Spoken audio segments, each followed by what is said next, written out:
Der Pösteler.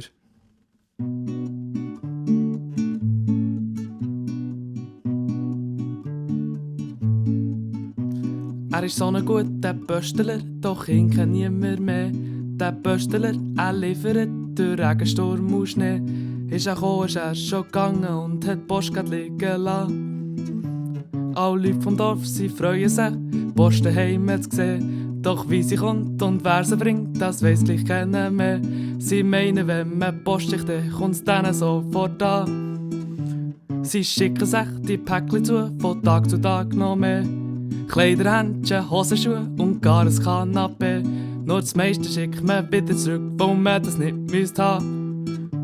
Er hat mir Päckchen mitgenommen, als er ein Päckchen gebracht und wo er wollte heimkommen in seiner letzten Nacht. In ein Päckchen begraben und sie kommen auch nie mehr bei Zalando wieder an.